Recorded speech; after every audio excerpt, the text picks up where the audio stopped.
Halo semua, kembali lagi di channel Tante Wiwik.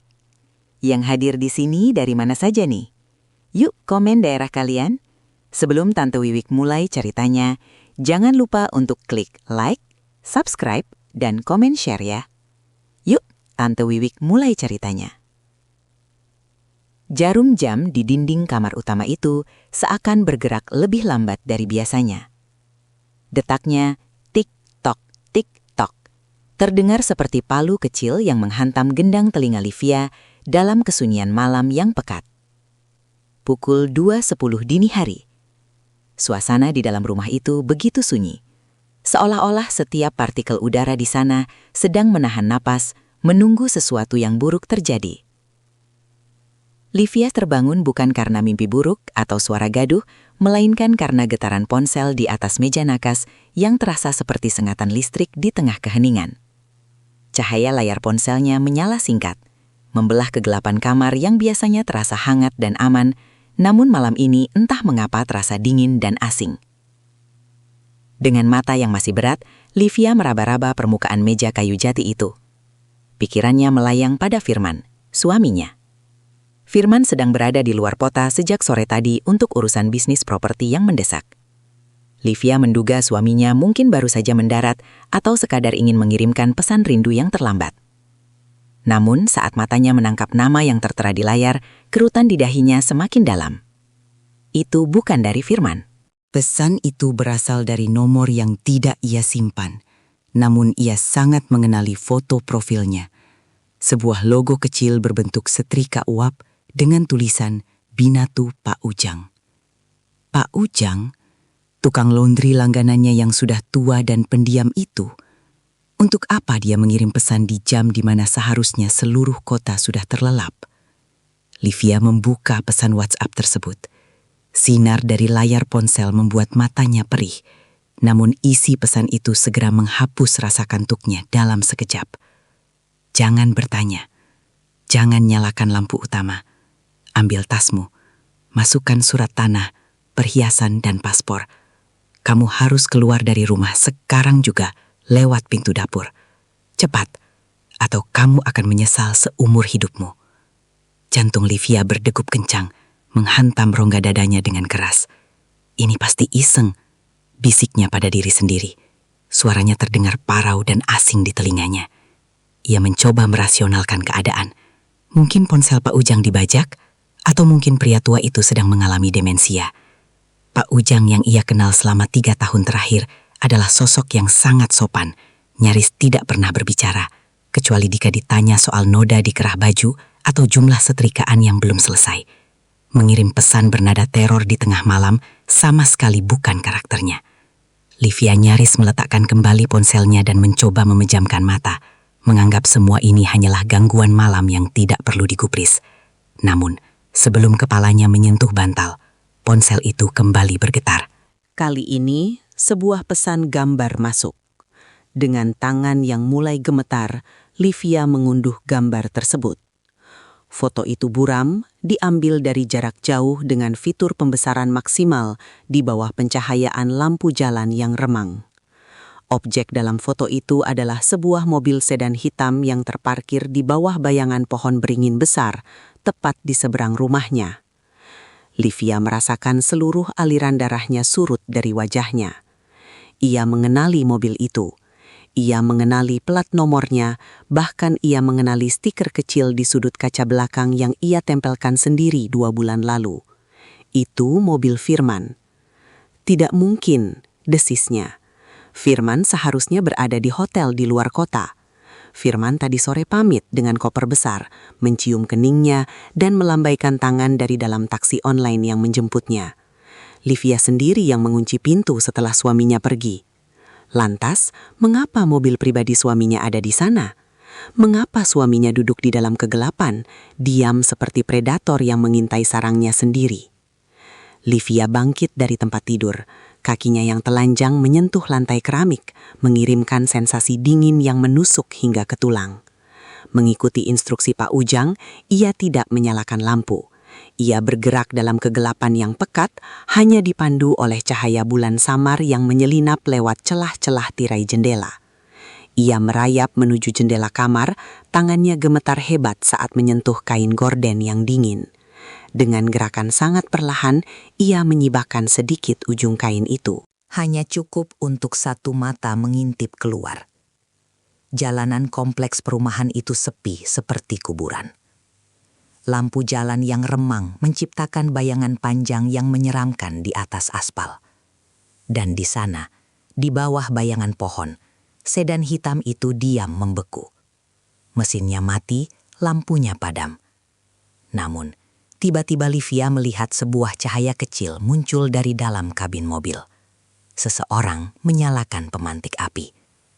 Dalam sepersekian detik, cahaya api itu menerangi profil wajah sang pengemudi. Livia membekap mulutnya sendiri agar tidak menjerit. Meski hanya sekejap, ia mengenali garis rahang itu. Ia mengenali hidung mancung yang selalu ia kagumi. Itu benar-benar Firman. Namun, tatapan mata suaminya dalam pantulan cahaya itu bukanlah tatapan hangat yang biasa ia terima. Tatapan itu dingin, tajam, dan penuh dengan niat yang tidak bisa Livia mengerti. Firman sedang menatap lurus ke arah jendela kamar tidur mereka, seolah-olah dia bisa menembus kegelapan dan melihat Livia yang sedang gemetar di balik tirai. Livia mundur dengan langkah goyah hingga punggungnya menabrak dinding. Ia terduduk di lantai, napasnya memburu, air mata mulai menggenang tanpa ia sadari. Pikirannya berkecamuk. Apakah ini sebuah kejutan? Tapi kejutan macam apa yang mengharuskan seseorang bersembunyi di kegelapan jam 2 pagi? Ponselnya bergetar lagi. Pesan ketiga dari Pak Ujang. Dia sedang menunggu waktu, Bu. Jangan lewat ruang tamu. Jangan injak lantai kayu di tengah rumah. Adrian. Maksud saya Firman, dia sudah memasang sesuatu di sana. Cepat pergi sekarang. Livia tertegun. Mengapa Pak Ujang menyebut nama Adrian? Siapa Adrian? Dan apa yang dipasang Firman di lantai kayu ruang tamu mereka yang baru saja direnovasi bulan lalu?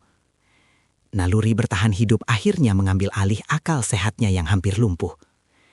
Livia menyadari bahwa rumah yang selama ini menjadi istananya, tempat ia merasa paling aman di dunia, kini telah berubah menjadi sangkar maut. Ia harus memilih, tetap di sini dan menunggu apapun yang direncanakan suaminya, atau mempercayai seorang tukang laundry yang entah bagaimana tahu lebih banyak tentang suaminya daripada dirinya sendiri. Livia bangkit dengan sisa tenaga yang ia miliki. Dengan gerakan yang sangat hati-hati, ia membuka laci meja rias, mengambil sebuah tas tangan besar. Ia memasukkan semua yang diperintahkan, dokumen-dokumen penting, kotak perhiasan warisan ibunya, dan paspor. Ia mengenakan jilbab instan dengan asal-asalan, tidak peduli lagi pada penampilan. Ia membuka pintu kamar tidurnya perlahan.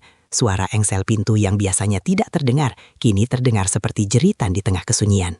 Livia menahan napas, menatap lorong rumahnya yang gelap. Ia harus menuju dapur, tapi ia harus memutar melewati lorong samping agar tidak menginjak lantai kayu di ruang tamu seperti yang diperingatkan Pak Ujang. Setiap langkah terasa seperti pertaruhan nyawa. Livia berjalan jinjit, merayap di sepanjang dinding, menghindari perabot yang bisa saja ia tabrak. Di tengah jalan, ia melewati pintu ruang kerja Firman yang selalu terkunci. Bau aneh mulai tercium dari sana. Bau kimia yang tajam, seperti campuran bensin dan sesuatu yang lebih menyengat, mirip belerang. "Apa yang kamu lakukan, Mas?" bisiknya dalam hati. Hatinya hancur berkeping-keping. Livia terus bergelak. Ia merasa seperti hantu di rumahnya sendiri. Setiap derit lantai, setiap embusan angin dari ventilasi, membuatnya hampir pingsan karena ketakutan. Ia tahu, di luar sana, suaminya sedang memegang pemantik api, menunggu saat yang tepat untuk menyulut sesuatu yang akan mengakhiri hidupnya. Livia berhasil mencapai pintu dapur. Tangannya yang basah oleh keringat dingin memegang gagang pintu besi. Ia memutar kunci dengan sangat perlahan, berdoa dalam hati agar suaranya tidak mencapai telinga pria yang sedang mengintai di seberang jalan. Klik, pintu terbuka. Angin malam yang dingin langsung menusuk pori-porinya. Namun bagi Livia, itu adalah aroma kebebasan.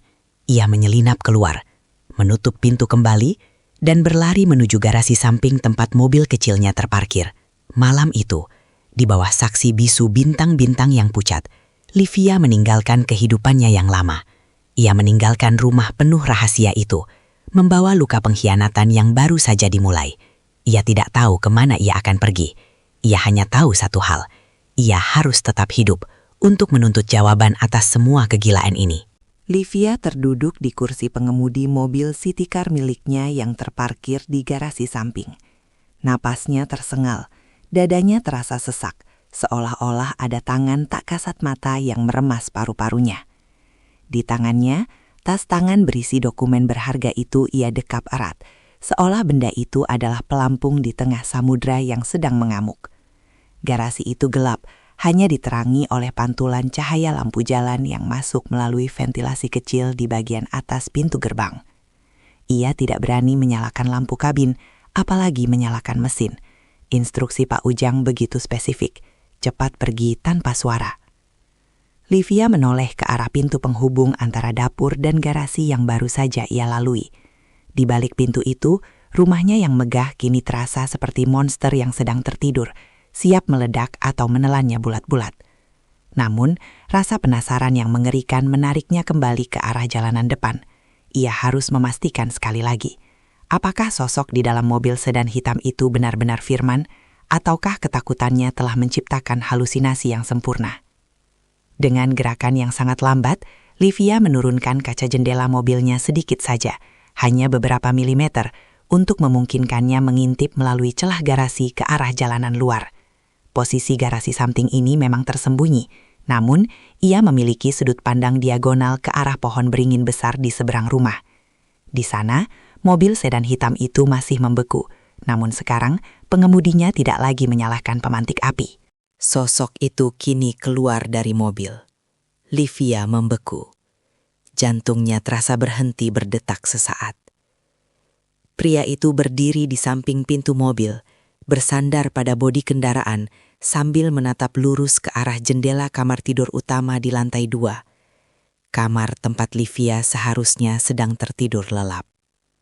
Dalam remang cahaya malam, Livia mengenali jaket parka abu-abu yang ia belikan untuk Firman saat ulang tahunnya tahun lalu. Postur tubuhnya yang tegak, cara dia menyisir rambut dengan jemarinya, semuanya adalah Firman. Tidak salah lagi. Namun ada sesuatu yang berbeda.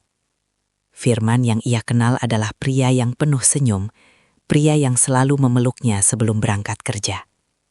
Sosok yang berdiri di sana terlihat seperti predator yang sedang menghitung detik-detik terakhir sebelum menyergap mangsanya.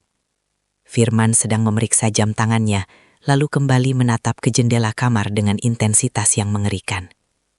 Tiba-tiba, ponsel Livia di pangkuannya kembali bergetar. Ia tersentak, nyaris menjatuhkan ponsel itu ke lantai mobil. Sebuah pesan suara dari Pak Ujang. Livia mencari earphone di dalam tasnya dengan tangan gemetar. Ia tidak berani memutar pesan itu melalui speaker. Setelah earphone terpasang, ia menekan tombol play. Suara Pak Ujang terdengar serak, berbisik, dan penuh tekanan. Jangan hanya diam di sana, Livia. Saya tahu kamu masih di garasi. Dia tidak sedang menunggu kamu bangun.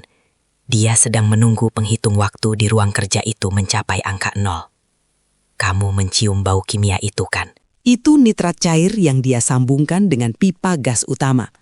Satu percikan dari jauh, dan rumah itu akan menjadi abu dalam hitungan detik. Pergi sekarang, atau kamu akan mati terpanggang. Livia merasakan mual yang hebat menghantam perutnya. Nitrat cair, pipa gas utama. Bagaimana mungkin Firman, seorang pengusaha properti yang sukses, memiliki pengetahuan untuk merakit bom kimia? Dan bagaimana mungkin Pak Ujang, seorang tukang laundry, bisa mengetahui semua detail ini? Pikiran Livia melayang ke bulan lalu saat Firman bersikeras merenovasi ruang kerjanya dan mengganti lantai kayu di ruang tamu. Firman melarang Livia masuk ke ruangan itu dengan alasan banyak dokumen rahasia klien. Livia yang selalu menjunjung tinggi kepercayaan tidak pernah merasa curiga. Ia justru merasa bangga memiliki suami yang begitu profesional dan berdedikasi. Kini, kepercayaan itu terasa seperti belati yang tertancap di punggungnya. Tiba-tiba, di luar sana, Firman bergerak. Ia tidak kembali ke dalam mobil, melainkan mulai berjalan menyeberangi jalan menuju ke arah gerbang depan rumah mereka. Langkah kakinya terdengar pelan namun pasti di atas aspal yang sunyi. Livia panik. jika Firman masuk melalui pintu depan dan menemukan rumah kosong, atau jika dia melihat mobil Livia masih ada di garasi, semua akan berakhir. Ia harus segera pergi. Namun, menyalakan mesin mobil sekarang adalah tindakan bunuh diri. Suara deru mesin di tengah malam yang sepi ini akan terdengar seperti ledakan meriam bagi Firman. Livia teringat posisi garasinya. Lantai garasi itu sedikit miring ke arah jalan keluar. Ia melepaskan rem tangan dengan sangat hati-hati, memastikan tidak ada suara klik yang keras. Ia membuka pintu gerbang manual garasi sesedikit mungkin, hanya agar mobilnya bisa lewat. Dengan segenap kekuatan yang tersisa di otot-ototnya yang gemetar, Livia keluar dari mobil, berdiri di samping pintu pengemudi yang terbuka, dan mulai mendorong mobil itu. Itu adalah detik-detik paling menegangkan dalam hidupnya. Setiap inci putaran roda di atas lantai semen terdengar seperti guntur di telinganya. Ia terus melirik ke arah gerbang depan rumah, takut melihat kepala Firman muncul dari balik pagar. Mobil itu mulai menggelinding pelan mengikuti kemiringan lantai. Livia melompat masuk ke kursi pengemudi saat mobil sudah mencapai trotoar samping. Ia tidak menyalakan lampu. Ia membiarkan mobil itu meluncur tanpa mesin, memanfaatkan gravitasi menjauh dari jangkauan pandangan Firman. 20 meter, 50 meter, mobil itu meluncur dalam diam. Begitu mencapai tikungan blok yang cukup jauh, di mana ia yakin Firman tidak bisa lagi melihatnya, Livia memutar kunci kontak. Vroom. Suara mesin mobilnya memecah kesunyian. Livia tidak membuang waktu, ia menginjak pedal gas dalam-dalam.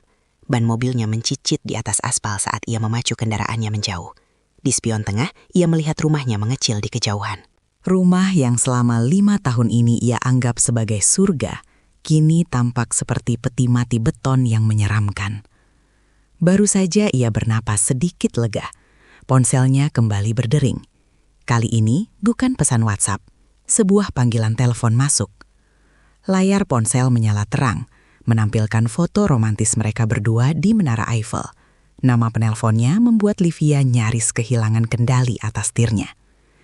Suamiku Firman, calling.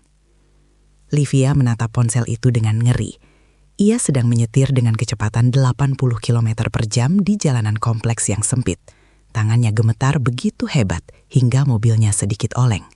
Panggilan itu terus berdering, memecah keheningan kabin mobil dengan nada dering yang biasanya terdengar manis, namun kini terasa seperti lonceng kematian. Ia harus mengangkatnya. Jika tidak, Firman akan tahu ada yang salah. Jika Firman tahu ia kabur, pria itu mungkin akan mengejarnya atau segera memicu ledakan itu lebih awal. Dengan jari yang basah oleh keringat, Livia menggeser tombol hijau.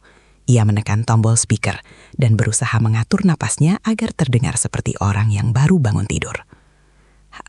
Halo, Mas? Suara Livia bergetar, namun ia mencoba menutupinya dengan nada serak buatan. Sayang, kamu belum tidur. Suara Firman di ujung telepon terdengar sangat tenang, sangat lembut, seperti suara suami idaman yang sedang rindu. Kontras yang luar biasa dengan sosok predator yang baru saja Livia lihat di bawah pohon kamboja. Aku baru saja terbangun, Mas. Tiba-tiba haus. Livia berbohong. Air mata mulai mengalir deras di pipinya tanpa suara. Mas sendiri kenapa telepon jam segini? Bukannya di Bandung lagi istirahat? Ada jeda singkat di seberang sana. Hening yang mencekam. Livia bisa mendengar suara napas Firman. Atau mungkin itu hanya imajinasinya. Oh, hanya perasaan Mas tidak enak, Livia. Tiba-tiba kangen, kata Firman. Kamu masih di tempat tidur, kan? Pertanyaan itu terdengar sederhana, tapi bagi Livia itu adalah sebuah ujian. Firman sedang memastikan apakah korbannya masih berada di titik sasaran. Iya, Mas, aku di tempat tidur. Ini mau tidur lagi, jawab Livia, sambil memacu mobilnya semakin menjauh, melewati gerbang keluar kompleks perumahan yang dijaga satpam yang sedang mengantuk. Bagus kalau begitu, suara Firman merendah, hampir seperti bisikan. Jangan lupa kunci pintu kamar, sayang. Malam ini cuacanya tidak bagus. Aku mencintaimu, Livia. Sangat mencintaimu. Aku juga, Mas. Livia segera mematikan sambungan telepon itu. Ia melempar ponselnya ke kursi penumpang dan berteriak sekeras-kerasnya di dalam mobil. Rasa mual itu kembali, lebih kuat dari sebelumnya. Bagaimana mungkin pria yang baru saja mengatakan aku mencintaimu dengan nada selembut itu sedang berdiri di depan rumah mereka dengan pemicu ledakan di tangannya? Apa yang sebenarnya terjadi pada suaminya? Dan siapa sebenarnya Firman atau Adrian, pria yang telah ia nikahi selama ini? Livia terus memacu mobilnya menuju arah pusat kota, menjauh dari fajar yang akan segera menyingsing, menjauh dari rumah yang sebentar lagi mungkin akan menjadi kenangan pahit yang meledak berkeping-keping. Di depannya, jalan raya yang gelap membentang luas, penuh dengan ketidakpastian yang mengerikan. Bab 3. Langkah di atas telur. Mobil City Car perak milik Livia membelah jalanan protokol yang masih lengang. Lampu-lampu merkuri jalanan memberikan efek strobo yang menyakitkan mata setiap kali ia melintas di bawahnya. Livia merasa seperti sedang berada di dalam sebuah kapsul yang terisolasi dari dunia luar, di mana satu-satunya teman yang ia miliki hanyalah suara deru mesin dan detak jantungnya yang tak beraturan. Ia tidak bisa pergi ke hotel. Firman pasti akan melacak kartu kreditnya. Ia tidak bisa pergi ke rumah orang tuanya di Bogor. Itu adalah tempat pertama yang akan didatangi Firman jika pria itu menyadari pelariannya. Dalam kepanikannya, pikiran Livia kembali pada satu titik. Mbah Tejo, atau Pak Ujang sebagaimana ia biasa memanggilnya. Livia memarkirkan mobilnya di pelataran sebuah masjid besar di pinggiran kota yang sudah mulai diterangi cahaya lampu subuh. Tangannya masih memegang kemudi dengan cengkraman yang begitu kuat, hingga buku-buku jarinya memutih. Ia mengambil ponselnya. Jarinya ragu-ragu di atas nomor Pak Ujang. Siapa sebenarnya orang ini? Mengapa seorang tukang binatu tahu tentang nitrat cair? Mengapa dia tahu tentang sensor di lantai kayu rumahnya? Dan yang paling mengganggu, mengapa dia memanggil suaminya dengan nama Adrian? Livia menekan tombol panggil. Telepon diangkat pada dering pertama. Bu Livia, Anda aman? Suara Pak Ujang tidak lagi berbisik. Sekarang terdengar otoritatif, dingin, namun ada nada perlindungan di sana. Saya sudah keluar. Saya di Masjid Al-Ikhlas, Jalan Lingkar Luar. Pak Ujang, tolong jelaskan semuanya. Siapa Adrian? Apa yang sebenarnya terjadi dengan rumah saya? Livia terisak. Suaranya pecah di akhir kalimat. Dengarkan saya baik-baik, Livia. Suara di seberang sana menghela napas panjang. Waktu kita tidak banyak. Polisi sudah bergerak ke rumahmu setelah saya mengirimkan bukti-bukti awal lewat jaringan pribadi saya. Tapi kamu harus tahu satu hal. Firman yang kamu kenal tidak pernah ada. Dia adalah Adrian Pratama, seorang arsitek yang menghilang 10 tahun lalu, setelah kasus runtuhnya sebuah apartemen mewah di Surabaya yang menewaskan banyak orang. Dia mengganti identitasnya, melakukan operasi plastik minor, dan memulai hidup baru. Livia merasa kepalanya berputar. Operasi plastik? Identitas palsu? Pria yang selama 5 tahun ini tidur di sampingnya, yang berbagi tawa di meja makan, yang merencanakan masa depan bersamanya, adalah seorang buronan? Lalu kenapa dia ingin membunuhku sekarang? Mengapa harus meledakkan rumah? Karena masa lalunya mulai mengejarnya, Livia. Audit asuransi dan penyelidikan ulang kasus lama mulai mengarah padanya. Dia butuh kematian yang sempurna untuk identitas Firmannya, agar dia bisa menghilang lagi dengan identitas baru, dan dengan uang asuransi jiwamu sebagai modal. Kamu bukan istrinya bagi dia, Livia. Kamu adalah alibi terakhirnya. Livia menutup matanya rapat-rapat. Kenangan-kenangan manis mendadak berubah menjadi duri yang menusuk otaknya. Renovasi lantai kayu sebulan lalu. Firman sendiri yang memilih materialnya. Firman sendiri yang mengawasi tukangnya. Firman yang bersikeras agar tidak ada orang lain yang menyentuh area ruang tamu selama pengerjaan. Pak Ujang bilang, jangan injak lantai kayu. Kenapa? Karena di bawah papan kayu jati yang baru itu, dia tidak hanya memasang sensor beban, Livia. Dia memasang pemicu tekanan statis. Jika kamu berdiri di sana lebih dari 5 detik, sistem akan mengirim sinyal ke ruang kerjanya untuk melepaskan katup gas. Dia ingin memastikan kamu ada di titik tengah rumah saat semuanya meledak. Dia ingin memastikan tidak ada yang tersisa dari tubuhmu untuk bisa diidentifikasi dengan mudah. Livia merasa perutnya melilit hebat. Ia membuka pintu mobil dan muntah di aspal. Rasa jijik dan ngeri berbaur menjadi satu. Ia teringat bagaimana 2 hari yang lalu ia sempat ingin menari di ruang tamu itu untuk merayakan ulang tahun pernikahan mereka yang ke-5. Namun Firman dengan lembut menariknya, memintanya duduk di sofa saja dengan alasan, lantainya belum kering sempurna. Ternyata, suaminya sedang menyelamatkan umpannya agar tidak mati terlalu dini sebelum skenario yang ia susun matang. Pak Ujang, bagaimana Bapak tahu semua ini? Bapak bukan sekedar tukang laundry kan? Tanya Livia setelah ia berhasil mengatur nafasnya kembali. Hening sejenak di ujung telepon.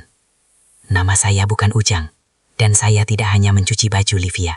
Saya adalah orang yang kehilangan putri saya di apartemen yang runtuh 10 tahun lalu karena kecerobohan Adrian. Saya sudah mencarinya selama 1 dekade. Ketika dia muncul di lingkunganmu dengan identitas Firman, saya tahu itu dia dari bekas luka kecil di belakang telinganya yang tidak bisa dihilangkan operasi plastik. Saya membuka kios laundry itu hanya untuk menunggu saat dia melakukan kesalahan. Livia terdiam. Di sekelilingnya, suara azan subuh mulai berkumandang dari menara-menara masjid, membelah langit yang mulai berwarna ungu keabu-abuan. Cahaya fajar mulai menyingkap kegelapan, namun hidup Livia justru baru saja memasuki terowongan paling gelap yang pernah ada. Lalu, sekarang apa? Sekarang, kamu tetap di sana. Polisi sedang mengintai. Firman, atau Adrian, masih menunggu di depan rumahmu. Dia sedang bingung mengapa lampu kamarmu tidak menyala dan tidak ada aktivitas. Dia belum tahu kamu kabur. Jika dia masuk ke dalam rumah untuk mengecekmu, dia sendiri yang mungkin akan memicu perangkapnya. Tapi tim buser sudah mengepung area itu. Jangan kembali ke sana sampai saya memberi aba-aba. Livia mematikan telepon. Ia melangkah keluar dari mobil, berjalan menuju tempat wudhu dengan kaki yang masih goyah. Air dingin yang menyentuh wajahnya terasa sedikit membangunkan kesadarannya yang hancur. Ia menatap pantulan wajahnya di cermin yang retak di sudut area wudhu. Siapa wanita ini? Siapa Livia? Seorang istri yang mencintai hantu. Seorang kurator seni yang tidak bisa melihat kebusukan di bawah hidungnya sendiri. Ia kembali ke mobilnya, menyalakan radio untuk mencari berita lokal, namun pikirannya terus kembali pada bau kimia di depan ruang kerja Firman. Bau itu, bau gelerang dan amonia. Ia teringat Firman sering membawa tas kerja yang berat dan bau itu kadang menempel di lengan kemejanya. Bodohnya aku, pikir Livia. Pukul 5.30 pagi, ponsel Livia bergetar lagi. Bukan pesan suara, melainkan tautan siaran langsung berita dari sebuah portal berita lokal yang dikirim oleh Pak Ujang. Livia membukanya dengan tangan bergetar. Judul berita itu membuat dunianya yang sudah runtuh meledak sekali lagi.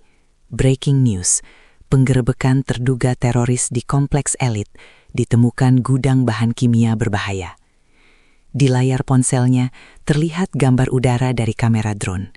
Ia mengenali atap rumahnya. Ia mengenali mobil polisi yang mulai memblokade jalan masuk. Dan ia melihat satu hal yang membuatnya terpekik.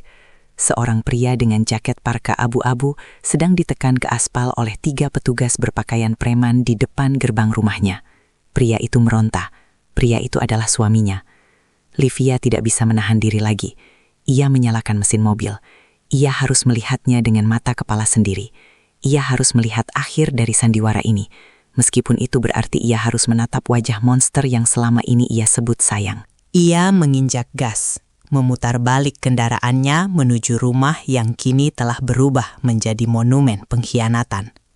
Sepanjang perjalanan, satu kalimat dari Pak Ujang terus terngiang di kepalanya. Lantai itu sudah dipasangi sensor beban. Livia teringat. Semalam sebelum tidur, ia sempat meletakkan sebuah vas bunga kristal yang cukup berat di atas meja kecil di ruang tamu. Tepat di atas lantai kayu itu. Apakah beban vas itu cukup untuk memulai hitungan mundur? Ataukah Firman sendiri yang akan terjebak dalam jaring yang ia tenun? Livia memacu mobilnya secepat kilat, menembus kabut pagi yang mulai menipis, menuju kebenaran yang akan menghancurkan sekaligus membebaskannya. Livia memacu mobilnya kembali ke arah kompleks perumahan mereka. Namun ia tidak berani masuk melalui gerbang utama. Instingnya menuntunnya untuk memarkir kendaraan di balik deretan ruko yang masih tutup, sekitar 3 blok dari rumahnya. Ia keluar dari mobil dengan gerakan mekanis, seolah tubuhnya bukan lagi miliknya. Ia mengenakan kacamata hitam besar dan menarik jilbabnya sedikit lebih maju untuk menutupi sebagian wajahnya. Ia harus melihat, namun ia tidak ingin terlihat. Udara pagi itu terasa lembab dan berat. Saat Livia berjalan kaki mendekati area rumahnya, suara sirine yang tadi hanya terdengar sayup-sayup, kini meraung memecah ketenangan pagi. Kerumunan warga mulai terbentuk di ujung jalan, dibatasi oleh barisan polisi berseragam lengkap. Livia menyelinap di antara kerumunan ibu-ibu dasteran dan pria-pria yang sedang lari pagi, yang kini terhenti karena tontonan gratis yang mengerikan ini. Dari jarak sekitar 50 meter, ia melihat rumahnya. Rumah yang ia bangun dengan penuh cinta, kini tampak seperti bangkai yang dikerubuti serangga. Garis polisi kuning melingkari pagar rumahnya seperti jerat. "Itu suaminya kan, si Pak Firman?" bisik seorang ibu di samping Livia, tanpa menyadari siapa yang ia ajak bicara. Ternyata dia menyimpan bahan peledak di dalam rumah. Katanya ada hubungannya dengan kasus lama di Surabaya. Livia tidak menjawab. Matanya terpaku pada sosok pria yang sedang ditekan ke kap mobil polisi. Firman atau Adrian. Jaket parkanya kotor terkena debu aspal dan rambutnya yang biasa tersisir rapi kini berantakan. Wajahnya tidak lagi menunjukkan ketenangan sang arsitek sukses. Yang tersisa hanyalah seringai kemarahan dan mata yang liar mencari celah untuk meloloskan diri. Tiba-tiba, suara dentuman keras terdengar dari arah dalam rumah.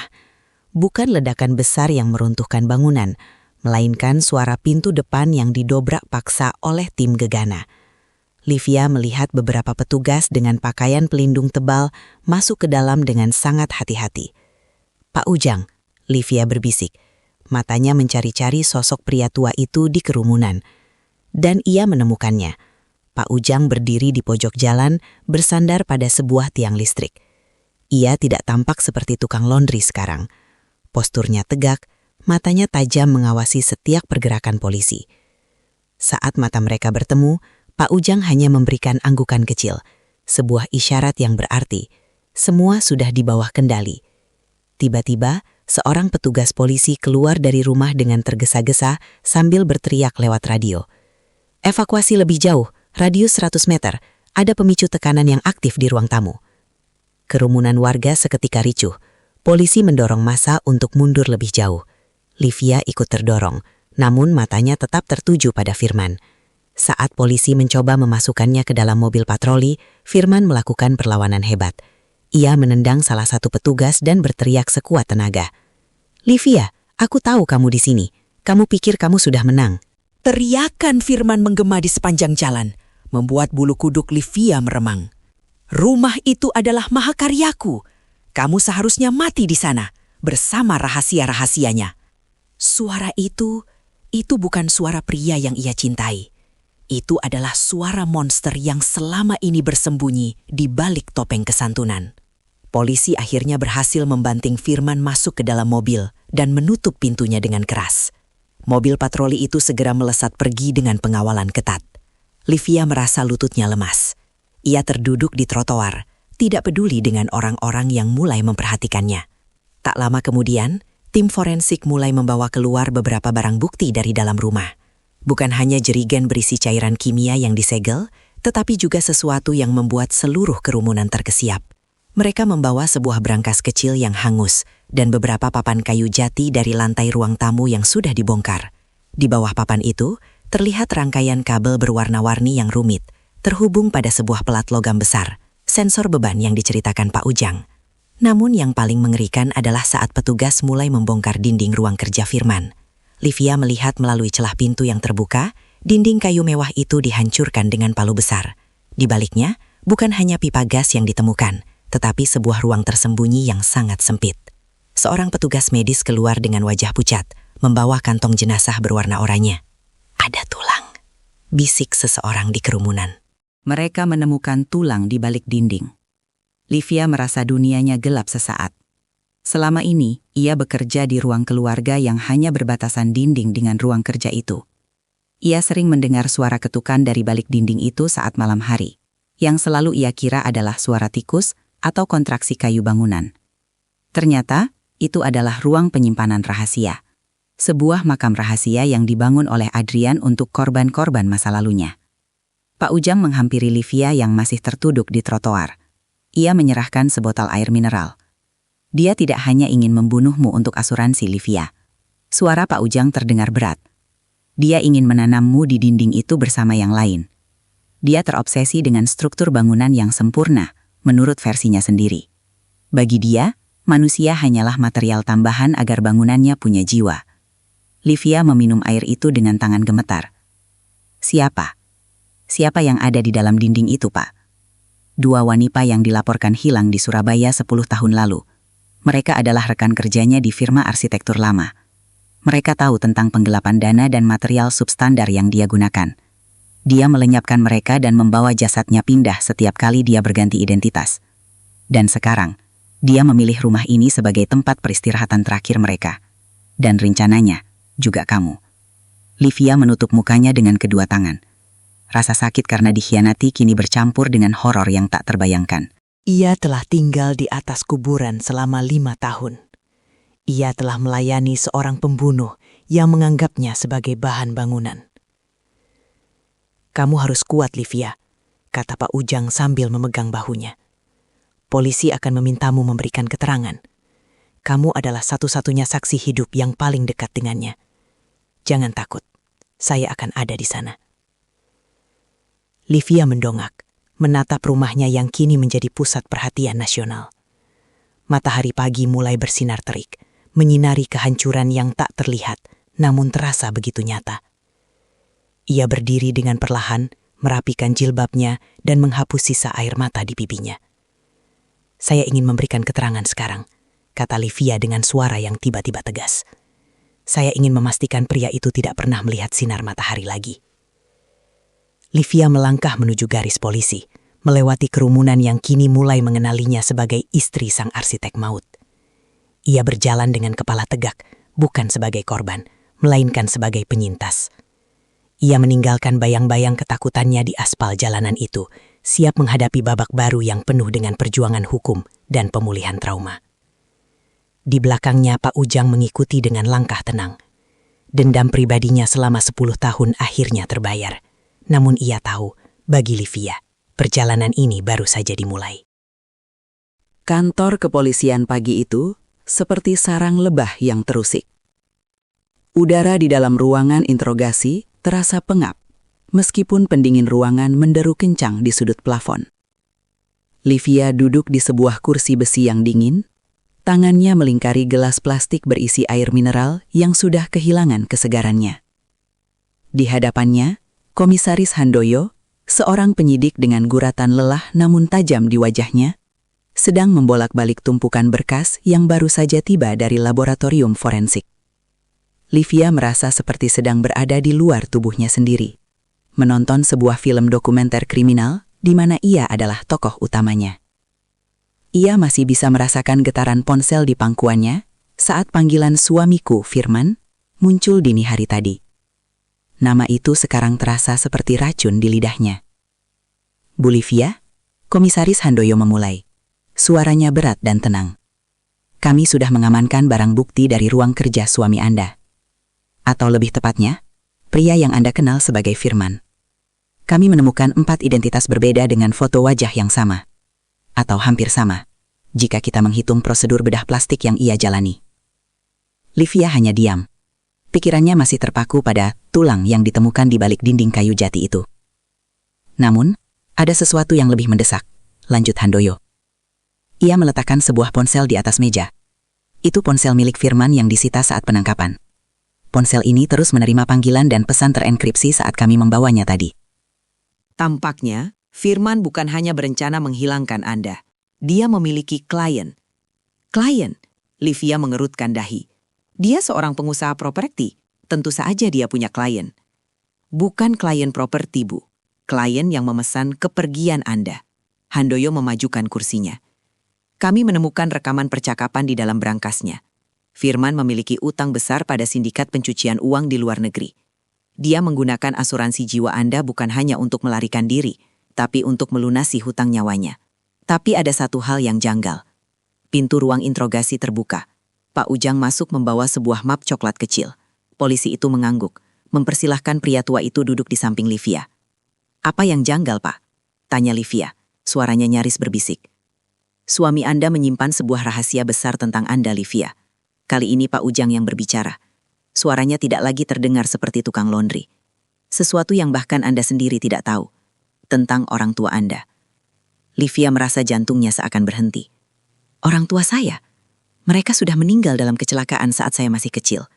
Saya dibesarkan di panti asuhan sebelum mendapatkan beasiswa. Itu yang Firman ingin Anda percayai. Sela Pak Ujang. Ia membuka map coklat itu dan mengeluarkan sebuah foto lama yang sudah menguning. Foto itu menunjukkan seorang pria bangsawan dan seorang wanita anggun yang menggendong bayi. Anda bukan anak panti asuhan biasa, Livia. Anda adalah pewaris tunggal dari sengketa lahan di Surabaya.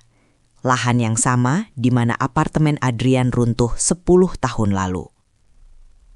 Livia menatap foto itu dengan nanar. Wajah wanita di foto itu, matanya, bentuk bibirnya. Itu adalah cermin dari wajahnya sendiri. Adrian atau Firman mengetahui siapa Anda sejak awal. Jelas Komisaris Handoyo. Dia tidak menikahi Anda karena cinta, Livia. Dia menikahi Anda untuk memastikan pewaris sah lahan itu tetap berada di bawah kendalinya. Dia merencanakan ledakan semalam bukan hanya untuk uang asuransi, tapi untuk melenyapkan bukti hidup terakhir dari kecurangan konstruksi yang ia lakukan 10 tahun lalu. Dengan kematian Anda, seluruh aset itu akan jatuh ke tangannya sebagai ahli waris sah sebelum dia menghilang dengan identitas kelima. Livia merasa mual. Jadi, 5 tahun pernikahannya, setiap ciuman sebelum tidur, setiap janji setia, setiap renovasi rumah yang mereka lakukan, semuanya adalah bagian dari sebuah proyek jangka panjang untuk melenyapkannya. Ia bukan seorang istri. Ia adalah sebuah aset yang sedang menunggu masa kedaluarsa. Tiba-tiba, ponsel di atas meja bergetar. Sebuah panggilan masuk. Layarnya tidak menampilkan nama, hanya angka-angka panjang yang asing. Angkat, perintah Handoyo singkat. Pura-puralah Anda masih dalam pengaruhnya. Kami butuh dia bicara agar kami bisa melacak siapa orang di balik hutangnya. Livia menatap ponsel itu seperti menatap bom. Dengan tangan gemetar, ia menekan tombol hijau. Halo? Suara Livia terdengar serak. Hening sejenak di seberang sana. Hanya suara desis statis yang mengganggu. Kemudian sebuah suara dingin yang sangat ia kenal terdengar. Itu suara Firman. Tapi tanpa sedikit pun nada kelembutan yang biasa ia gunakan. Livia, kamu pikir kamu aman di kantor polisi? Livia tersentak. Bagaimana dia bisa menelpon dari tahanan? Ia melirik ke arah Handoyo yang langsung memberi instruksi pada bawahannya melalui kode tangan untuk melacak sinyal. Mas di mana? Livia berusaha mengikuti permainan. Aku ada di mana-mana, sayang. Suara itu terkekeh pelan. Sebuah kekehan yang membuat bulu kuduk Livia berdiri. Polisi itu bodoh. Mereka menangkap orang yang salah. Pria yang mereka seret ke mobil tadi, itu hanya umpan. Aku sedang melihatmu dari seberang jalan kantor polisi sekarang. Livia seketika berdiri dan berlari menuju jendela ruang interogasi yang menghadap ke jalan raya. Handoyo mencoba mencegahnya. Namun Livia sudah menyibakkan tirai. Di seberang jalan, di antara kerumunan orang yang berlalu lalang, ia melihat seorang pria mengenakan topi hitam dan jaket kulit. Pria itu mengangkat ponselnya, melambai pelan ke arah jendela, lalu berbalik dan menghilang di balik kerumunan stasiun bus. Dia bukan di sana. Dia kabur, teriak Livia histeris. Komisaris Handoyo segera memerintahkan pengepungan. Namun, mereka terlambat. Pria yang ditangkap di depan rumah tadi memang mirip Firman. Namun, itu adalah orang lain. Mungkin seseorang yang dibayar atau dipaksa untuk menjadi tumbal. Dia masih bebas. Bisik Livia. Kakinya lemas hingga ia jatuh terduduk di lantai. Pesan suara terakhir masuk ke ponsel itu sebelum sinyalnya hilang total. Livia, rumah itu belum selesai meledak. Kamu lupa? Aku tidak hanya memasang sensor di lantai kayu. Aku memasang sesuatu di dalam tas yang kamu bawa. Tas yang kamu peluk sepanjang jalan tadi. Livia menatap tas tangan yang ia letakkan di atas meja interogasi. Tas yang berisi surat-surat berharga dan perhiasannya. Tas yang tidak pernah lepas dari dekapannya sejak semalam. Semua orang di ruangan itu membeku. Komisaris Handoyo berteriak, "Semua keluar, sekarang!" Livia tidak bisa bergerak. Ia menatap tas kulit coklat itu. Di celah jahitannya, ia melihat sebuah lampu kecil berwarna merah berkedip cepat. Pip, pip, pip. Dalam detik yang terasa seperti keabadian, Livia menyadari bahwa pelariannya semalam hanyalah babak lain dari pertunjukan yang disusun oleh suaminya. Firman tidak ingin dia mati di dalam rumah. Dia ingin Livia membawa kematiannya sendiri kemanapun dia pergi. Pak Ujang menerjang maju, menyambar tas itu dan melemparkannya keluar jendela menuju area taman kosong di tengah kantor polisi. Boom. Ledakan itu tidak besar, namun cukup kuat untuk menghancurkan kaca-kaca jendela ruang interogasi. Asap hitam membumbung tinggi. Livia terlempar ke sudut ruangan. Telinganya berdenging hebat.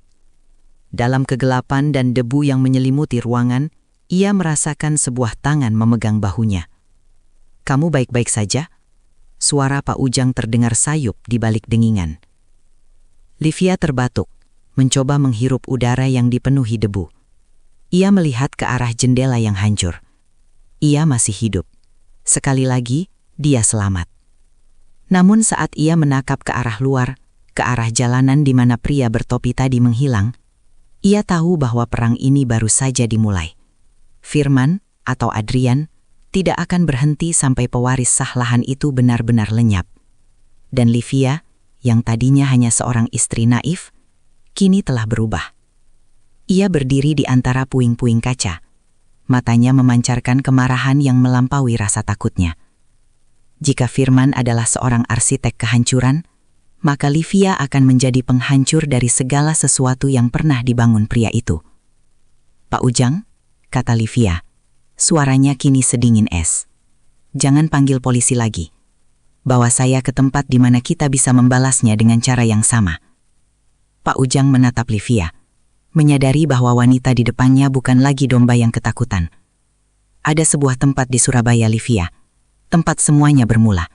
Kita akan ke sana." Di kejauhan, sirine kembali meraung. Namun kali ini Livia tidak merasa takut. Fajar telah benar-benar menyingsing. Dan di bawah cahayanya, seorang predator baru telah lahir. Debu ledakan di kantor polisi masih terasa di tenggorokan Livia saat ia melangkah masuk ke dalam mobil SUV tua milik Pak Ujang. Tas coklat yang menjadi bom waktu itu kini hanya menyisakan serpihan kulit hangus di halaman kantor polisi.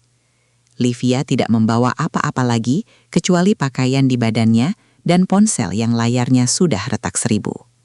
Identitasnya, uangnya, dan masa lalunya seolah ikut meledak bersama tas itu. "Kita tidak bisa lewat jalan tol utama," ujar Pak Ujang sambil memutar kemudi dengan tenang. "Adrian punya mata-mata di setiap gerbang tol. Kita akan memutar lewat jalur Pantura, lalu masuk ke Surabaya dari arah barat." Livia bersandar pada jok mobil yang keras. Telinganya masih berdenging, namun pikirannya kini setajam silet. "Pak Ujang, kenapa Bapak begitu yakin dia akan kembali ke Surabaya? Bukankah itu tempat di mana dia paling dicari?" Pak Ujang melirik lewat spion tengah. Matanya yang tua menyimpan kilatan dendam yang sudah mengendap 1 dekade. Seorang narsistik seperti Adrian tidak akan membiarkan mahakaryanya terbengkalai. Apartemen yang runtuh itu sedang dalam proses lelang untuk dibangun kembali. Dan siapapun yang memenangkan lelang itu akan memiliki akses ke bunker bawah tanah yang tidak pernah ditemukan polisi 10 tahun lalu. Di sanalah dia menyimpan catatan aslinya, aset-aset gelap yang dia kumpulkan sebelum mengganti nama menjadi Firman. Perjalanan menuju Surabaya memakan waktu hampir 10 jam. Sepanjang jalan, Livia hanya diam, menatap hamparan sawah dan pesisir yang berganti-ganti dalam kegelapan malam. Ia mencoba mengingat kembali setiap detail kecil selama pernikahannya. Foto-foto pernikahan mereka, liburan di Bali, makan malam romantis, semuanya kini terasa seperti potongan adegan dari film horor yang didesain untuk menipunya. Tengah malam, mereka memasuki pinggiran kota Surabaya. Pak Ujang membawa mobilnya menuju sebuah kawasan pergudangan tua di daerah perbatasan. Di sana, di balik bangunan yang tampak seperti bengkel bubut yang tak terawat, terdapat sebuah apartemen kecil yang tersembunyi. "Ini tempat aman saya," kata Pak Ujang sambil membuka pintu besi yang berderit. Di dalam ruangan sempit itu, dindingnya dipenuhi dengan kliping koran dan foto-foto gedung. Di tengah ruangan, terdapat sebuah meja besar dengan maket sebuah gedung yang sudah hancur. Livia mendekat, matanya terpaku pada sebuah foto yang dilingkari tinta merah. Itu foto Adrian 10 tahun lalu, sebelum operasi plastik. Wajahnya lebih tirus, matanya lebih dingin, namun senyum tipis di bibirnya tetap sama. "Lihat ini," Pak Ujang menunjuk pada sebuah denah besar. "Ini adalah denah apartemen Grand Symmetry yang runtuh itu. Adrian sengaja merancang struktur yang lemah di bagian tengah, agar dia bisa melakukan penggelapan dana material besi baja. Tapi lihat di bagian fondasi paling bawah." Livia menyipit mata. Ada sebuah ruangan yang tidak diberi label, tersembunyi di balik dinding lift utama. Itu adalah ruang penyimpanan data pribadi Adrian. Dia menyebutnya kotak hitam. Di sana ada bukti asli keterlibatan sindikat pencucian uang yang sekarang mengejarnya. Dia kembali ke Surabaya karena dia butuh data itu untuk membeli kebebasannya dari mereka. Jika kita mendapatkan kotak itu lebih dulu, kita tidak hanya menjatuhkan Adrian, tapi juga seluruh jaringan yang melindunginya. Tiba-tiba, ponsel Livia yang retak bergetar di atas meja. Sebuah pesan masuk dari nomor tidak dikenal. "Selamat datang di rumah Livia. Kamu selalu suka dengan pemandangan kota dari ketinggian, bukan? Aku menunggumu di lantai teratas reruntuhan Grand Symmetry, sendiri, atau Pak Ujang akan menyusul tutrinya malam ini." Livia merasakan dingin yang menjalar dari telapak kaki hingga ke kepalanya. Adrian tahu mereka ada di sini. Dia tidak pernah lari. Dia sedang mengundang mereka masuk ke dalam jebakan terakhirnya. "Dia menunggu di sana," bisik Livia. Suaranya gemetar namun matanya menyala. "Dia ingin aku datang sendiri." Pak Ujang mengambil sebuah pistol dari balik laci meja dan menyerahkannya pada Livia. "Dia pikir kamu masih Livia yang naif, Nduk. Tunjukkan padanya bahwa arsitek bisa membangun, tapi seorang kurator tahu di mana letak cacat pada sebuah karya." Langit Surabaya malam itu tampak kelabu, seolah diselimuti debu dari masa lalu yang menolak untuk terkubur. Livia berdiri di depan pagar seng yang mengelilingi sisa-sisa apartemen Grand Symmetry. Bangunan itu tampak seperti kerangka raksasa yang meranggas. Separuhnya runtuh membentuk gundukan beton dan besi tua, sementara separuh lainnya masih berdiri tegak, namun bopeng, menyimpan luka dari tragedi 10 tahun silam. "Ingat," bisik Pak Ujang dari balik kemudi SUV yang terparkir di kegelapan gang. "Dia ingin kamu merasa sendirian, itu senjatanya, tapi saya ada di jalur komunikasi ini." Pak Ujang menyerahkan sebuah earpiece kecil yang tersembunyi. Livia mengangguk. Di saku jaketnya, berat pistol yang diberikan Pak Ujang terasa asing, namun memberikan rasa aman yang ganjil. Ia memanjat pagar seng yang berkarat, mendarat di atas tanah berbatu yang ditumbuhi ilalang liar. Suara gesekan daun kering terdengar seperti bisikan para korban yang terkubur di bawah fondasi ini. Ia mulai melangkah masuk ke dalam lobi yang hancur. Lantai marmernya yang dulu mewah kini pecah berantakan, tertutup jelaga dan lumut. Cahaya bulan yang menembus atap yang jebol menciptakan bayangan-bayangan panjang yang menakutkan. Livia merasa seolah-olah dinding-dinding ini sedang mengawasinya. "Naik ke lantai 12, Livia. Aku bisa mendengar detak jantungmu dari sini." Suara Adrian terdengar melalui speaker gedung yang entah bagaimana masih berfungsi, meskipun suaranya pecah dan bergema menyeramkan. Livia tidak menjawab. Ia melangkah menuju tangga darurat. Lift sudah lama menjadi bangkai besi yang menggantung. Setiap anak tangga yang ia injak mengeluarkan suara berderit yang memekakan telinga dalam kesunyian malam. Di lantai 6, ia berhenti sejenak, mencium bau yang sama dengan yang ada di rumahnya, bau kimia, amonia, dan kematian. "Pak Ujang, saya mencium baunya lagi," bisik Livia pada mikrofon kecil di kerahnya. "Hati-hati Livia, dia mungkin menggunakan bahan yang sama untuk menjebak tangga itu. Tetaplah merapat ke dinding utama," jawab Pak Ujang dengan nada cemas. Saat mencapai lantai 12, udara terasa lebih tipis dan angin berhembus kencang melalui ruangan tanpa dinding. Di tengah ruangan yang luas itu, sebuah meja kerja darurat telah disiapkan. Di atasnya, beberapa monitor komputer menyala terang, menampilkan rekaman CCTV dari berbagai sudut bangunan, termasuk kamera yang baru saja menangkap pergerakan Livia. Dan di sana, berdiri membelakanginya, adalah pria itu, Adrian. Ia sedang menatap pemandangan lampu kota Surabaya yang gemerlap dari ketinggian, seolah-olah ia adalah raja di atas tumpukan mayat. Kamu tahu, Livia, Adrian berbalik perlahan. Ia tidak lagi mengenakan topeng Firman yang lembut. Wajahnya tampak lebih tirus dalam bayangan lampu monitor, matanya berkilat penuh obsesi.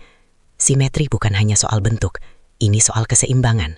Hutang harus dibayar dengan nyawa, rahasia harus dikubur dengan beton. Kamu membunuh mereka semua, Adrian. Kamu membunuh rekan-rekanmu, dan sekarang kamu mencoba membunuhku. Suara Livia stabil, meskipun tangannya di dalam saku jaket mencengkram senjata itu erat-erat. Adrian tertawa pelan. Sebuah suara yang terdengar sangat jauh dari pria yang dulu memujinya cantik setiap pagi. Aku tidak membunuhmu, sayang. Aku sedang mengabadikanmu, menjadikanmu bagian dari struktur yang tidak akan pernah runtuh. Tiba-tiba, Adrian menekan sebuah tombol di tablet di tangannya. Suara mekanisme besi berputar terdengar di bawah lantai tempat Livia berdiri. Kamu datang untuk kotak hitam itu, kan? Adrian menunjuk ke sebuah celah di lantai yang perlahan terbuka, menyingkap sebuah kotak logam hitam yang tertanam di dalam beton fondasi. Ambillah, jika kamu bisa melewati sensor terakhirku.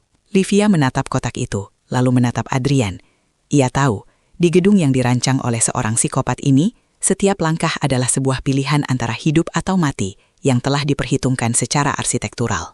Udara di lantai 12 berdesis tajam saat angin malam menerobos celah-celah beton yang menganga. Livia berdiri membeku di depan lubang di lantai yang menyingkap kotak hitam milik Adrian.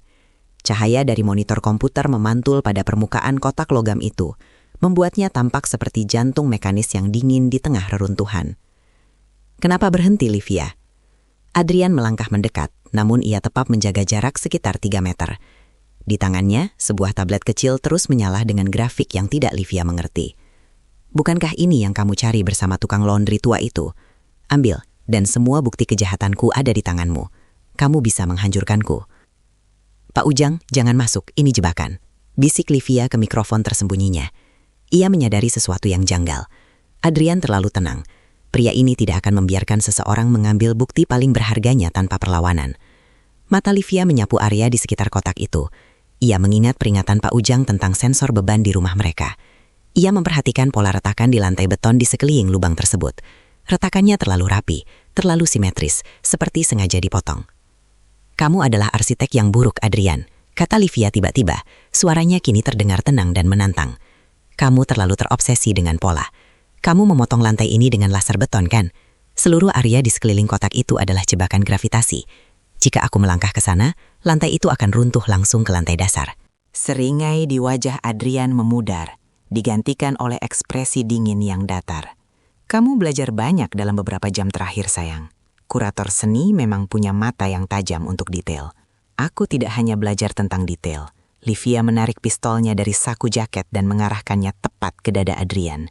Aku juga belajar bahwa monster seperti kamu tidak pantas mendapatkan karya yang sempurna. Tembak saja, tantang Adrian sambil merentangkan tangannya. Tapi jika jantungku berhenti, tablet ini akan mengirim sinyal untuk meledakkan pilar utama gedung ini.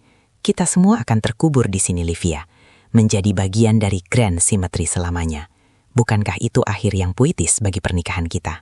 Di telinga Livia, suara Pak Ujang terdengar berderak. Livia, saya sudah di lantai 10. Jangan menembak.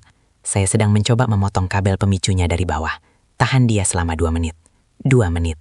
Livia harus mengulur waktu. Kenapa, Adrian? Kenapa harus membunuh semua orang hanya untuk sebuah gedung? Tanya Livia.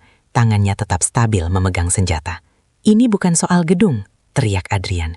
Emosinya pecah untuk pertama kalinya. Ini soal keabadian. Dunia ini berantakan, Livia. Orang-orang datang dan pergi tanpa jejak. Tapi bangunan adalah bukti bahwa kita pernah ada. Aku hanya ingin memastikan namaku diingat sebagai orang yang membangun struktur paling kokoh, paling murni, meskipun aku harus menggunakan darah sebagai perekatnya. Kamu sakit, desis Livia. Aku visioner. Adrian menekan satu tombol di tabletnya. Suara alarm kecil mulai berbunyi. Waktumu habis, Livia. Ambil kotaknya sekarang. atau aku akan meruntuhkan lantai ini bersamamu di atasnya." Tepat saat itu, terdengar suara ledakan kecil dari arah bawah mereka. Cahaya di ruangan itu berkedip-kedip. Adrian menatap tabletnya dengan panik. Grafiknya berubah menjadi merah. "Apa yang dilakukan orang tua itu?" raung Hadrian. "Dia baru saja merusak simetrimu, Adrian," kata Livia. Ia tidak melangkah menuju kotak, melainkan menembak monitor komputer di samping Adrian hingga meledak dalam percikan api. Dalam kekacauan itu, lantai di bawah kotak hitam benar-benar runtuh. Namun bukan karena sensor, melainkan karena Pak Ujang berhasil menghancurkan penyangganya dari bawah. Kotak itu jatuh ke lantai 11, tepat ke tangan Pak Ujang. Adrian yang murka menerjang ke arah Livia dengan pisau komando yang ia cabut dari balik pinggangnya. "Jika aku tidak bisa memilikimu di dinding rumah kita, aku akan membunuhmu di sini." Lantai 12 bergetar hebat saat pilar-pilar beton yang sudah rapuh mulai menyerah pada gravitasi. Debu semen mengepul, mengaburkan pandangan dan memerihkan mata. Di tengah kepulan itu, Adrian menerjang seperti bayangan hitam yang haus darah. Pisau komando di tangannya berkilat, mengincar leher Livia dengan presisi yang mematikan. Livia menghindar dengan membuang tubuhnya ke samping. Ia terjatuh di atas puing-puing tajam, namun adrenalin membuatnya mati rasa. Ia mencoba membidikkan pistolnya kembali, tetapi Adrian terlalu cepat. Pria itu menendang pergelangan tangan Livia hingga pistol itu terpelanting jauh ke dalam kegelapan lubang lantai yang runtuh. "Kamu pikir kamu bisa melawan desainku, Livia?" raung Adrian. Ia mencengkram kerah jaket Livia dan membantingnya ke dinding beton yang retak. "Kamu hanyalah variabel kecil yang seharusnya sudah kuhapus sejak lama." Livia terbatuk, merasakan darah asin di mulutnya. Matanya menatap tajam ke arah Adrian. "Variabel yang akan menghancurkanmu, Adrian." Adrian mengangkat pisaunya, namun sebuah tembakan dari arah tangga darurat mengalihkan perhatiannya. Pak Ujang muncul di ambang pintu. Napasnya tersengal, namun tangannya kokoh memegang senjata. Bahunya bersimbah darah, tampaknya ia terluka saat meruntuhkan lantai di bawah. "Lepaskan dia, Adrian," teriak Pak Ujang. Di tangan kirinya, ia mendekap kotak hitam yang sudah penyok. "Permainanmu selesai. Bukti ini sudah terhubung ke server kepolisian pusat melalui satelit. Kamu tidak bisa lagi menghapus masa lalumu." Adrian tertegun sejenak. Seringai gila muncul di wajahnya. Masa lalu? Masa lalu adalah fondasi. Dan jika fondasinya hancur, maka seluruh bangunan harus runtuh. Dengan gerakan nekat, Adrian tidak menyerang Livia, melainkan berlari menuju pilar penyangga utama di tengah ruangan. Ia mengeluarkan sebuah perangkat kecil dari saku jaketnya, sebuah pemicu manual cadangan. "Pak Ujang, tembak dia!" teriak Livia. Namun Adrian lebih cepat. Ia menempelkan perangkat itu pada beton pilar dan menekannya. Suara dengungan mekanis yang rendah mulai bergema di seluruh gedung. Ini bukan lagi soal sensor beban. Adrian telah memasang bahan peledak di titik-titik vital struktur grand simetri sebagai rencana terakhir jika ia gagal mengambil hartanya. Gedung ini akan runtuh dalam 60 detik. Adrian tertawa histeris. Suaranya tenggelam di antara bunyi alarm gedung yang meraung kembali. "Kita semua akan menjadi monumen di sini." Livia bangkit dengan sisa kekuatannya. Ia melihat sekeliling. Adrian berada di dekat pilar, Pak Ujang di dekat pintu. Dan di antara mereka adalah hamparan lantai yang tidak stabil. Ia menyadari satu hal. Adrian terlalu percaya pada perhitungan matematikanya. Namun ia lupa pada satu hal. Kerapuhan manusia. Livia tidak lari menuju pintu. Ia justru berlari ke arah pilar utama. "Livia, apa yang kamu lakukan? Keluar!" teriak Pak Ujang. Livia tidak berhenti. Saat ia mendekati Adrian, ia menyambar sebuah kabel baja yang menjuntai dari plafon. Dengan berat tubuhnya, ia mengayunkan diri, menendang Adrian tepat di dadanya, hingga pria itu terjerombab ke arah lubang lantai yang baru saja runtuh. Adrian mencoba berpegangan pada pinggiran beton, namun tangannya yang licin karena keringat dan debu mulai tergelincir. Matanya membelalak ketakutan saat ia menatap ke bawah, ke arah kegelapan lantai dasar yang sedalam 12 tingkat. "Livia, tolong aku!" Suara Adrian mendadak berubah. Itu adalah suara Firman, suara lembut yang dulu pernah membuat Livia merasa dicintai. Livia berdiri di pinggir lubang menatap pria itu. Untuk sesaat, kenangan 5 tahun pernikahan mereka melintas.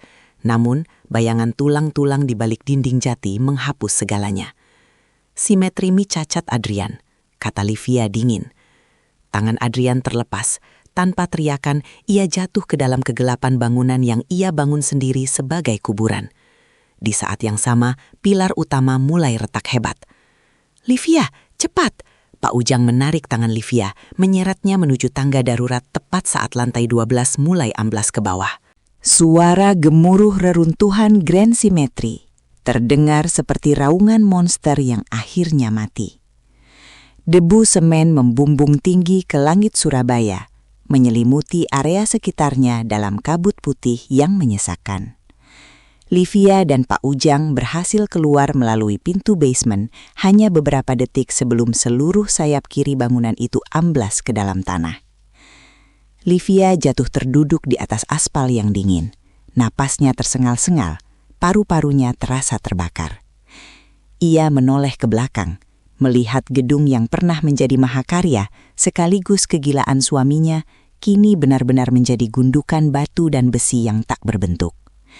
Adrian terkubur di sana, bersama dengan ambisi gelap dan rahasia-rahasianya yang paling busuk. Pak Ujang duduk di sampingnya, masih mendekap kotak hitam logam itu. Wajahnya yang tua tampak sangat lelah, namun matanya memancarkan kedamaian yang belum pernah Livia lihat sebelumnya. "Sudah selesai, Nduk," bisik Pak Ujang. "Putriku, akhirnya dia bisa beristirahat dengan tenang." Sirine polisi dan ambulans mulai mendekat. Lampu merah dan birunya memantul pada sisa-sisa kaca bangunan. Livia menatap langit yang mulai berubah warna dari hitam menjadi biru gelap. Fajar sedang menyingsing. Untuk pertama kalinya dalam 5 tahun, ia merasa tidak perlu takut pada apa yang akan dibawa oleh hari esok. Beberapa bulan kemudian, kasus arsitek maut menjadi tajuk utama di seluruh negeri. Penemuan ruang rahasia di rumah mereka dan data dari kotak hitam mengungkap jaringan kriminal yang jauh lebih besar dari yang dibayangkan siapapun. Livia, sebagai pewaris sah lahan sengketa tersebut, memilih untuk tidak membangun apartemen mewah di sana. Ia menghibahkan tanah itu untuk dijadikan taman kota dan monumen peringatan bagi para korban tragedi Grand Simetri. Rumah jati mereka di Jakarta telah ia jual. Ia tidak sanggup lagi menginjakan kaki di sana. Dengan bantuan sisa tabungan dan pendampingan dari Pak Ujang, Livia membuka sebuah yayasan seni kecil di pinggiran kota. Ia kembali menjadi kurator, namun kali ini ia tidak hanya mengkurasi lukisan, melainkan juga kehidupan barunya sendiri. Penutup. Livia berdiri di depan jendela studionya yang besar, menatap matahari terbenam. Di atas mejanya terdapat sebuah foto kecil, bukan foto pernikahannya, melainkan foto dirinya sendiri yang sedang tersenyum lebar saat mendaki gunung sebulan yang lalu. Ponselnya bergetar. Sebuah pesan masuk dari Pak Ujang yang kini telah pensiun total dan menetap di desa. "Jangan lupa jemput laundrymu, Livia. Hidup itu seperti kain, kadang terkena noda yang sangat sulit hilang, tapi bukan berarti tidak bisa bersih kembali." Livia tersenyum tipis. Ia teringat pada malam jam 2 pagi itu, saat sebuah pesan misterius menyelamatkan nyawanya. Ia menyadari bahwa pengkhianatan Adrian memang menghancurkan dunianya. Namun, kehancuran itu memberinya kesempatan untuk membangun fondasi yang jauh lebih kokoh. Sebuah fondasi yang tidak dibangun di atas kebohongan atau beton, melainkan di atas keberanian dan kejujuran pada diri sendiri. Ia mengambil tasnya, mengunci pintu studio, dan melangkah keluar menuju malam. Kali ini ia tidak lagi berjalan dalam ketakutan. Langkah kakinya terdengar mantap di atas trotoar, seirama dengan detak jantungnya yang bebas. Livia akhirnya mengerti bahwa simetri yang paling indah bukanlah yang diukur dengan penggaris arsitek, melainkan keseimbangan antara masa lalu yang pahit dan harapan yang mulai bersemi kembali. Selesai.